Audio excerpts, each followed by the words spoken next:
আসসালামু আলাইকুম এভরিওয়ান, সবাই কেমন আছেন? আশা করছি আল্লাহর অশেষ রহমতে সবাই অনেক ভালো আছেন। আজকে ঈদের তৃতীয় দিন, শরীরটা ভালো না, মনটাও ভালো না, শরীরটা অনেক খারাপ। যাই হোক, তারপর তো সংসার করতে হবে, সংসার তো আর মিস দেওয়া যাবে না। তো বাইরের ওয়েদারটা আজকে খুব সুন্দর, একটু বৃষ্টি হয়েছিল, ঠান্ডা ছিল, তো ভালোই তো চলুন আজকে আপনাদেরকে সাথে নিয়ে আজকের কাজকর্মগুলো করি, আর দেখুন আমার ঘরের কি অবস্থা সেটাও আপনাদের সাথে একটু শেয়ার করি। চলুন। এই যে দেখেন অবস্থা ঘরের।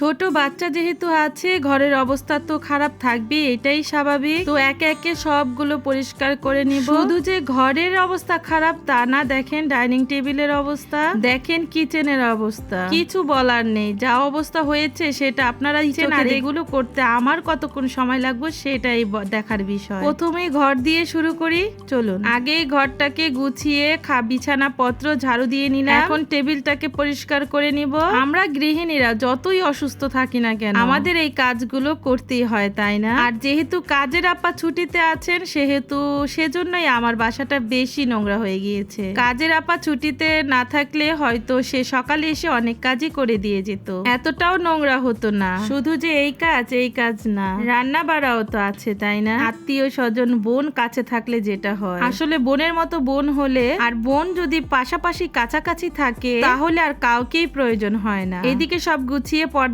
লাগিয়ে দিচ্ছি মেয়েকে ঘুম পাড়িয়ে দেওয়ার জন্য। তো যেটা বলছিলাম, বোনের কথা, এক বাসায় থাকাতে আমার বোন আর আমি অনেক অনেক অনেক সুবিধা হয়েছে আমার। কাজ কর্ম, মেয়েকে রাখা, খাওয়া দাওয়া, এভরিথিং অলওয়েজ 24 ঘন্টা বোনের সাহায্য পাই আমি।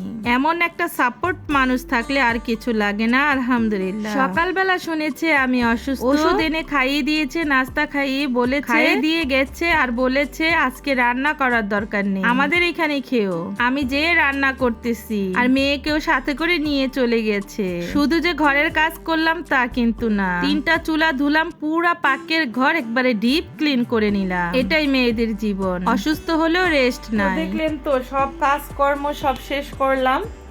এখন কয়টা বাজে একটু দেখেন, এখন কয়টা বাজে দেখেন, এখন বাজে বেলা 4:30। আজকে যেহেতু শরীর ভালো না, সেক্ষেত্রে রান্না বান্না করি নাই।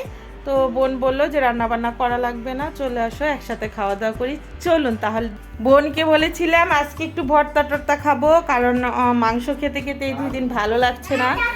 এই যে বোন ভাত রান্না করেছে, 2 রকমের ভরেছে, 2 রকমের শুটকি রান্না করে, এবং গরুর মাংস, ডাল তো ছিল। তো খাবারটা এনজয় করি, আর আজকের মতো এখানেই। সবাই ভালো থাকবেন, সুস্থ থাকবেন। আসসালামু আলাইকুম।